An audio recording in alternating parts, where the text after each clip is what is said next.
I think there's a lot of pressure too with South Carolina because you see what your friends up the road are doing and year in, year out. It's a completely different scenario, different situation, but it is what it is, right? And like you said, Auburn feels the same exact thing. I feel worse for Auburn, honestly, because being in the same exact division, that's tough.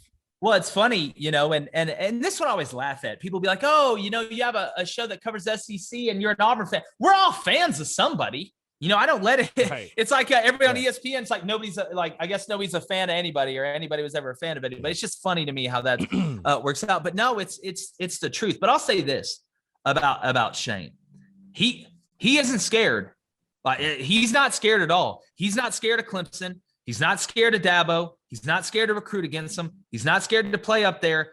And if I'm a South Carolina fan, I like that. Shane's got some dog in him now. And it may not come off a ton when he's interviewing and stuff like that. There's a reason these players in this day and age really kind of vibe with this guy because he's not afraid. And when you're having to take on a Dabo Swinney and the behemoth that Clemson has built over there, you need a fighter. And Shane Beamer is going to fight them tooth and nail for everything. And don't let him start winning a couple. Don't let him win a game early. If he beats Clemson in the first 2 to 3 years, I don't care if it's at home or away, watch out because all this guy needs is a little bit because he's got the recipe. That's the difference. And he can recruit because that's what this all comes back to. Clemson didn't become great because they figured out fusion or had a back engineer UFOs that crashed in New Mexico. They got great because they pumped money in facilities. They made a decision that we're going to dominate recruiting. We feel like there's a slot in the ACC where we can become the dominant team.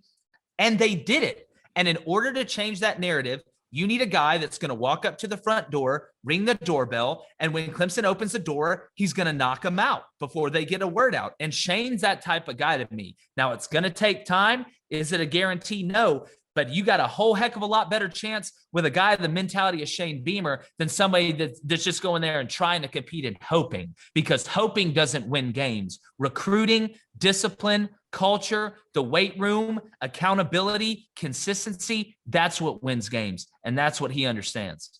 Yep. Jake, hope is not a strategy. I love that. On that note, because you speak of Dabo Swinney, you speak of Coach Beamer and a lot of other coaches around the country. I like Dabo. I like Dabo, Chris. I like that. Right. For sure. Trust me, I'm not trying to put words in your mouth and make you say something that you regret. Oh, no, you're good. You're good. It's fine. You're good. It's fine. Yeah, confirmed. Jake Crain hates Dabo Swinney.